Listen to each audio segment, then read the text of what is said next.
Eu sou Paulo Gutenberg e estou aqui com esse livro maravilhoso, Padre Pio, A História Definitiva, que é uma edição da minha Biblioteca Católica. Muito bem acabado, acabamento perfeito, a arte, a letra, o papel, capa dura, uma excelente edição, que eu recomendo que adquiram. Não estou ganhando nada por isso não, não estou fazendo, mas eu recomendo. Eu gostaria de ler aqui um capítulo, que é o capítulo 36, que fala da grande passagem, que é da morte do Padre Pio. É interessante a gente ver um pouco, e o tanto que ele sofreu. Padre Pio é considerado um dos maiores santos do século, se não o maior santo do século passado, século XX. Ele morreu no dia 23 de setembro de 1968, lá em São Giovanni Rotondo, na Itália. O seu corpo está até hoje intacto, incorrupto. Vocês podem pesquisar na internet, aí no YouTube, tem imagens do corpo dele, que ele faleceu há mais de 50 anos, ainda o corpo dele está intacto, incorrupto. Esses são dos grandes mistérios da Igreja Católica, né? Dos santos. A maioria dos santos, o seu corpo não conheceu a corrupção, não apodreceram. Então vou ler aqui um pouco aqui sobre a passagem dele. A grande passagem. Aí tem um subtítulo: Nunca sofri tanto em minha vida. Na primavera de 1965, a saúde de Padre Pio declinou vertiginosamente. Um dos médicos observou que ele sofria de inúmeras enfermidades. Isso aqui é 3 anos antes dele falecer, né? Ele sofria de inúmeras enfermidades, hemorragias na bexiga, cólica renal, uma hérnia intratável, úlceras gástricas e enxaquecas. Reclamava de dores terríveis em seus ouvidos, dentes e gengivas. Podia andar com seus joelhos artríticos somente se apoiando nos braços do seu cuidador. Tão grande era a dor da artrite que o ouviram dizer: nunca sofri tanto em minha vida. Mesmo com ajuda, caía com frequência. Sinto-me completamente paralisado da cabeça aos pés e vivo caindo, contou ele a um amigo. Padre Alésio, que substituíra Padre Eusébio como acompanhante de Padre Pio e dormia no quarto ao lado, contou. Fisicamente, ele estava prostrado, fraco, nos braços e pernas, caminhava vagarosamente e cheio de dores, apoiado pelos braços. Era uma vida muito dolorosa. Estava desencorajado e deprimido. Cada vez que saía do seu quarto para ouvir confissões ou rezar a missa, ele fazia indubis libertas, em questões incertas à liberdade. Você vê que ele estava bem debilitado, ele ainda rezava a missa e ministrava o sacramento da confissão. Duvidava que estivesse resolvendo o problema de forma correta. Não conseguia falar, sendo incapaz de sustentar uma conversa. Preferia permanecer em seu silêncio. Sua respiração era pesada devido à asma e à bronquite, e tossia o tempo inteiro. À noite ficava mais cansado do que se estivesse trabalhando o dia todo por causa da tosse. É pesado isso aqui, né? Ele sofreu muito nos últimos dias. Estava bem velhinho, com 80 e poucos anos, e sofreu muito. Mas aqui na frente fala: por vezes, Padre Pio parecia duvidar que estava em estado de graça. Vocês têm grande respeito por mim, pois não me conhecem, disse ele a um amigo. Sou o maior pecador desta terra. Insistia que todas as suas boas intenções estavam mescladas com a vaidade e o orgulho. Olha que interessante isso aqui, né? Um homem santo, ele está admitindo que era pecador e que as suas ações tinham vaidade e orgulho, né? Um grande exemplo de humildade. Era profundamente perturbador ouvi-lo lamentar. Não sou bom, sei porque esse hábito de São Francisco, ele fala assim, não sou bom, não sei porque esse hábito de São Francisco, ele era franciscano, né? Que uso com tanta indignidade, não pula do meu corpo. O maior criminoso do mundo não é nada comparado a mim. Tenho medo de me encontrar com Jesus Cristo. Não correspondia ao seu amor e às suas infinitas graças. Aqui são palavras do Padre Pio. Aqui, vamos partir aqui para o penúltimo dia que ele celebrou a missa. No dia 22 de setembro de 1968, um dia antes dele falecer. Domingo, 22 de setembro, marcava a convocação da primeira Convenção Internacional dos Grupos de Oração. E cada hotel, pousada e pensão da cidade estava lotado.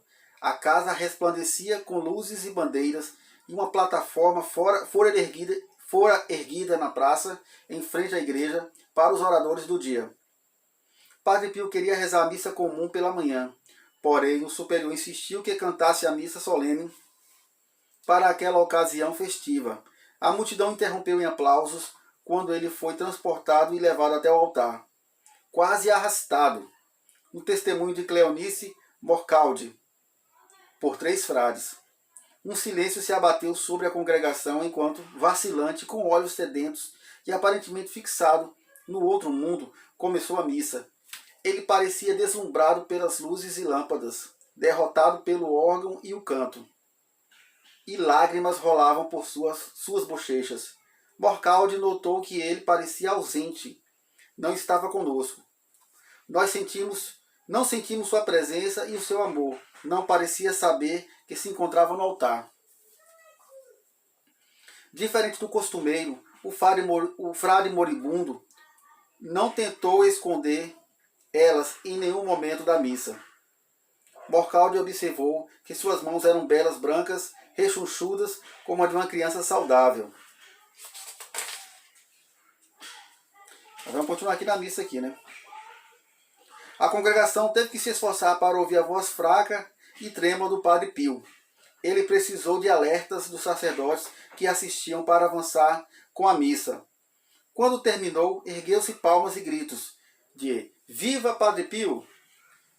Enquanto o ajudavam a se sentar em sua cadeira de roda, suas pernas cederam completamente e somente os esforços de Bill Martin e de outros frades assistentes evitaram que o Padre Pio caísse no chão, enquanto era transportado pela sacristia.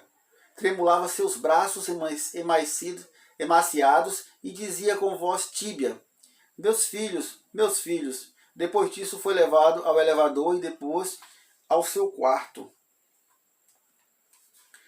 E aqui vamos mais na frente aqui no quarto dele, né? Tendo renovado seus votos de pobreza e castidade e obediência, Padre Pio disse que desejava sair da cama. Era 1h30 da manhã do dia 23 de setembro de 1968. Pellegrino o ajudou a levantar. Pellegrino era o assistente que ajudava ele, né, que estava com ele naquela noite. Padre Pio caminhou com vigor surpreendente até a varanda adjacente, onde ligou a luz e se sentou. 5 minutos depois, no entanto, pediu a Pellegrino que o ajudasse a voltar para o seu quarto. Era agora incapaz de andar, e seu ajudante teve que trazer a cadeira de rodas. Quando chegou ao seu quarto, Padre Pio desmoronou na poltrona, olhou para cima e sussurrou: vejo 2 mães. Parecia se referir à sua mãe e à Virgem Maria. Seus lábios estavam ficando roxos. Vou chamar o médico, disse Padre Pellegrino. Observou Padre Pio. Não perturbe ninguém. Após poucos minutos, Padre Pellegrino insistiu em chamar a ajuda médica. Quando Padre Pio novamente observou, Padre Pellegrino disse: Pai espiritual, deixe isso comigo. Então Padre Pellegrino correu pelo corredor para telefonar para o Dr. Sala, alertando os outros frades enquanto passava por suas portas.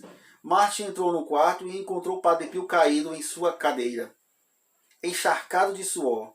Pegou uma toalha e tentou secá-lo. Não se preocupe, sairá disso, disse-lhe. A única resposta do Padre Pio foi murmurar: Jesus, Maria. Padre Pellegrino voltou para o quarto junto com os frades. Logo, o Dr. Sala e o Dr. Gusso chegaram e começaram a administrar-lhe oxigênio. Pia, a sobrinha do santo, sendo mulher, não foi autorizada a entrar no claustro. Porém, quando foi notificada do que o tio estava morrendo, seu marido, Mário Penelli, correu para o convento. Chegou então mais 2 médicos. Sala começou a administrar injeções para estimular o coração doente do Padre Pio. Padre Carmelo ministrou-lhe uma unção dos enfermos Padre Pio continuou a sussurrar: Jesus, Maria, Jesus, Maria. Então, às 2h30 da manhã, que é do dia 23 de setembro de 68, chorando, o doutor Sala gritou: Padre, Padre! Padre Pio abriu os olhos, olhou para ele e fechou novamente. Virou sua cabeça para a direita, tossiu um pouco e parou de respirar. Sala administrou uma tentativa de ressurreição boca a boca e bateu no peito do moribundo. O coração voltou a funcionar e depois vieram o som de algumas respirações. E então o silêncio. Sala notou que o rosto do Padre Pio estava pálido, distendido e sem sangue, e os lábios ligeiramente abertos, como o bico de um passarinho. Gusso observou os sinais clínicos da morte. Os mais doces e pacíficos que jamais viram. Tão pacífica foi a transição que a maioria dos frades no quarto não percebeu que Padre Pio se fora. Logo o corredor ecoava com o pranto das mulheres, Cleonice Morcaldi e uma amiga, observando os médicos correndo para o convento.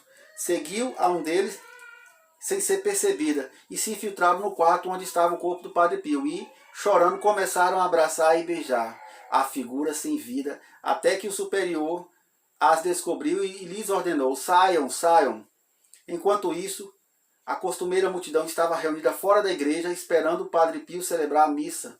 Que o Padre Pio sempre celebrava a missa às 5 horas da manhã, ou até antes. Então as pessoas já de madrugada ficavam lá esperando a igreja abrir para participar da missa. Então nesse dia não puderam participar, que nessa noite que eles estavam lá esperando, o Padre Pio faleceu, né? Enquanto isso, que a costumeira multidão estava esperando, né?